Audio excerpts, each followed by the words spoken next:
أعوذ بالله من الشيطان الرجيم بسم الله الرحمن الرحيم والصلاة والسلام على أشرف الأنبياء والمرسلين نبينا محمد وعلى آله وأصحابه أجمعين وأشهد أن لا إله إلا الله وحده لا شريك له وأشهد أن محمدا عبده ورسوله صلى الله عليه وسلم ثم أما بعد. Premièrement, assalamu alaikum wa rahmatullahi wa barakatuhu. J'espère que ce mois de Ramadan se passe pour vous de la meilleure des façons. Je demande à Allah Azza wa Jal d'accepter chacune de vos prosternations, chacune de vos prières et chacune des invocations que vous avez fait, Inch'Allah, pour la communauté musulmane, pour votre cercle familial, pour vos amis et pour vous-même. Ya Rabbal Alamin. Aujourd'hui, nous allons parler d'un élément qui est l'élément le plus essentiel de l'islam, qui est l'unicité d'Allah Azza wa Jal et la sincérité envers lui. Une question intéressante se pose. Quel est le terme qu'Allah Azza wa Jal utilise dans le Coran al-Karim pour décrire sa propre unicité? Car comme vous le savez, tous les prophètes de l'histoire ont été envoyés aux populations du monde avec le même message, qui était La ilaha illallah. Il n'y a d'autres divinités dignes d'adoration hormis Allah Azza wa Jal. Le terme qu'Allah Azza wa Jal choisit d'employer dans le Coran al-Karim est un terme extraordinaire, qui est souvent traduit simplement par la sincérité, la notion de sincérité. Ce terme c'est al-ikhlas. Allah Azza wa Jal dit dans le Coran, Bismillahir Rahmanir Rahim, وَمَا أُمِرُوا إِلَّا لِيَعْبُدُوا اللَّهَ مُخْلِصِينَ لَهُ الدِّينَ حُنَفًا. Il ne leur a été ordonné que d'adorer Allah Azza wa Jal, mukhlisin, c'est-à-dire faisant un effort sur leur propre intention dans la connaissance du tawhid d'Allah Azza wa Jal, dans la connaissance de l'unicité absolue d'Allah Azza wa Jal. Lahuddin, Hunafa, en lui consacrant entièrement le culte sur la voie de Al-Hunafa. Mais Allah Azza wa Jal dit dans Surat Yusuf, en parlant de Yusuf alayhi salam, Innahu min ibadina al-mukhlasin. Dans le premier on avait mukhlisin, ici on a mukhlasin. Quelle est la différence entre les deux?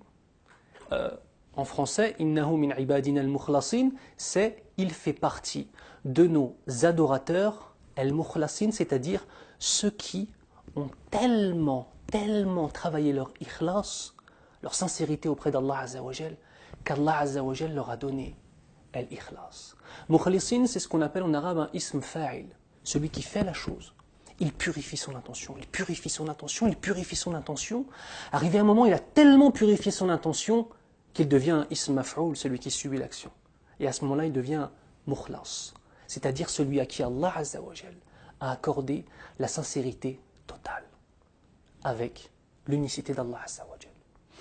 Le terme donc ikhlas renferme ces deux notions, à la fois la notion de sincérité, mais aussi la notion d'adoration pure d'Allah Azza wa Jal. Et ce dont je suis en train de vous parler aujourd'hui n'est pas une parole qui, s'inscrit dans la continuité des durous et qui prend une partie de ces conférences que l'on fait aujourd'hui, alhamdoulilah, pendant le mois de Ramadan, et ensuite on ferme le livre et on passe à autre chose. Ce dont je suis en train de vous parler, ya ikhwan, ya akhawati, mes frères et sœurs, c'est la base même de notre foi. C'est la base même de notre foi. Une personne qui ne connaît pas son dogme, qui ne connaît pas sa aqida, une personne qui ne connaît pas Allah Azza wa Jal, comment adorer Allah subhanahu wa ta'ala et comment tenter d'accéder à la satisfaction de notre Seigneur, cette personne-là est dans un égarement évident et effarant. Allahumma hafadna min dhalik. Qu'Allah nous préserve de cela. Donc aujourd'hui, ce que l'on est en train de voir ensemble et ce dont on parle est la base de ce qu'est l'islam. C'est la clé pour rentrer au paradis, incha'Allah ta'ala.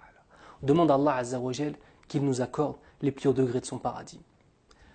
Abu Hazim, rahimahullah, nous donne un trésor à travers une parole qu'il a dite, qui était dans le sens: dissimule tes bonnes actions autant que tu dissimules tes péchés. Quel est le sens de cette phrase-là? Si réellement on est sincère pour Allah Azza wa Jal, on se doit forcément d'avoir un jardin secret avec notre Seigneur. Akhil Karim, cette sincérité, cette étude du dogme doit apporter forcément des fruits. Parmi ces fruits, le fait de te lever la nuit pour prier Allah Azza wa Jal. Et on va aller plus loin. Afin que ce soit uniquement pour Rabbul Alamin, uniquement pour Allah Azza wa Jal, même ta femme, parfois, ne doit même pas s'en rendre compte. Subhanallah. L'homme doit avoir un jardin secret avec son Seigneur. L'homme doit avoir un véritable tawakkul, c'est-à-dire le fait de s'en remettre à Rabbul Alamin à chaque instant de sa vie. Et c'est ça les fruits réels. On voit, subhanallah, pendant le mois de Ramadan, beaucoup de gens reviennent à Allah Azza wa Jal. Et c'est une chose qui est très bonne, et c'est une chose qui est positive, et nos cœurs s'emplissent de joie lorsque l'on voit cet élément. Mais lorsque Ramadan se finit, que les mosquées se vident, que les cœurs se remplissent de nouveau par les péchés et l'oubli, cette fois-ci ce ne sont pas des larmes de joie, mais des larmes de tristesse qui coulent sur les visages. Est-ce que maintenant nous allons connaître Allah Azza wa Jal uniquement pendant le mois de Ramadan? Ou est-ce qu'Allah Azza wa Jal, on se doit de l'adorer? Et il est en droit d'être adoré, à la fois pendant le Ramadan et en dehors du mois de Ramadan. Est-ce que réellement notre adoration, notre amour pour Allah Azza wa Jal existe pendant 29 ou 30 jours? Est-ce que la communauté musulmane en est arrivée à ce point-là? Et moi j'ai une certitude. Parce que tous les jours je rencontre des frères, je rencontre des sœurs qui prient, d'autres qui ont délaissé la prière, des sœurs qui prient, d'autres qui ont délaissé la prière, des gens bien, des gens qui ont en eux un grand bien et un amour de l'islam, mais qui se laissent dépasser, mais qui se laissent avoir. Et nous tous, chacun à notre échelle, on se laisse dépasser et on se laisse avoir par les choses de la vie d'ici-bas. Mais comment est-ce que nous allons purifier cela? Purifier notre intention, purifier nos adorations pour le Seigneur des mondes. Ça, c'est une question de fond et c'est une véritable chose qui est la plus importante. Quelle est ta relation avec Allah Azza wa Jal face à l'épreuve? Parce que dire j'aime Allah lorsque tout va bien, c'est facile. Dire j'aime Allah et je suis satisfait de la destination qu'il m'a donnée, de la prédestination qu'il m'a donnée et des épreuves qu'il me donne, ça c'est un autre degré. Est-ce que nous n'allons adorer Allah Azza wa Jal que dans un temps précis et dans des situations précises? Akhi, il faut que tu prennes conscience qu'Allah Azza wa Jal est celui qui à chaque seconde fait que ton cœur bat, que tes poumons s'emplissent d'air, que ta mère est encore vivante, que ton père est encore vivant, que tes enfants sont en bonne santé. Il est celui qui donne ces choses-là. Qu'est-ce qu'on va faire, nous, pour le remercier? Au minimum, qu'est-ce qu'on va faire? C'est des vraies questions. Et vous savez, lorsque le croyant pense à ces choses-là, à ces éléments-là, à sa propre intention, à ses propres agissements, il se doit toujours d'avoir un doute. Est-ce qu'Allah Azza wa Jal va accepter mes actions? On va aller plus loin. Et on va être honnête. Tu peux jeûner tout le mois de Ramadan en faisant tes prières, en faisant Salat al-Tarawih, Salat al-Tahajjud, les prières de nuit, tes 5 prières à la mosquée, baisser le regard et avoir l'impression de faire le sawm le plus parfait au monde et qu'Allah Azza wa Jal ne l'accepte pas, ya akhi. Est-ce que tu as conscience de cela? Est-ce qu'on a conscience que peut-être que de toutes les prières que nous avons faites dans toute notre vie, à cause du fait que nous n'étions pas assez sincères envers Allah, Allah ne les a pas acceptées? Tous les hajj que tu as pu faire, toutes les umrah, les petits pèlerinages et les grands pèlerinages, peut-être qu'Allah Azza wa Jal de tout ça n'a rien accepté. On demande à Allah Azza wa Jal qu'il accepte nos actions et qu'il nous fasse rentrer au plus haut degré du paradis, bien évidemment. Ya Rabbal Alamin. Mais ça, c'est la réalité de notre situation. Nous sommes des êtres faibles qui ont été créés par un Seigneur tout-puissant. Un Seigneur qui nous aime, qui nous donne à chaque fois les moyens les plus extraordinaires de nous faire pardonner nos péchés et d'accéder au plus haut degré du paradis. Mais nous avons plusieurs éléments. Notre âme bestiale, le diable aussi, la'natullah alayk, Allah le maudisse. Nous avons aussi cette vie d'ici-bas à laquelle nous sommes trop attachés. À partir de ce moment-là, on s'éloigne de la réalité et on rentre dans une véritable image fausse, vraiment, réellement fausse de la vie d'ici-bas. On ne pense plus à la mort.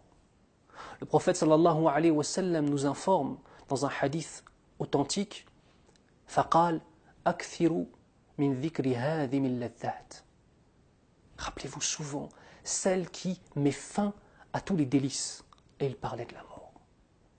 Notre intention pure pour Allah Azza wa Jal doit toujours être avec au-dessus de nos têtes la possibilité qu'Allah n'accepte pas nos actions. Comment allons-nous faire pour être de bons candidats à l'acceptation de nos actions. Par l'étude, par la science, par le fait de connaître Allah Azza wa Jal, par le fait de savoir ce que l'on doit faire et ce que l'on ne doit pas faire. Par exemple, le fait de comprendre que les actions sont fondamentales et les actions, une foi sans action n'est pas une foi réelle. Allons-nous vivre dans l'illusion? Ou allons-nous accéder, incha'Allah, au plus haut degré de la foi et donc au plus haut degré des actions? On demande à Allah Azza wa Jal de faire en sorte que nous soyons de véritables adorateurs plongés dans son unicité. Ceux qui à chaque instant se remémorent leur Seigneur, à chaque instant ont conscience qu'il est le créateur de toutes choses, celui qui donne la subsistance à toutes choses, qu'il est le roi vers qui nous allons retourner au jour du jugement, qu'il est celui que l'on se doit d'adorer lui seul et sans associé, qu'il voit tout, qu'il entend tout, qu'il sait tout et qu'il a tout prédestiné. Ya Rabbal Alamin, fais de nous des adorateurs dignes de s'appeler musulmans, musulmans. سبحانك اللهم وبحمدك أشهد أن لا إله إلا أنت أستغفرك وأتوب إليك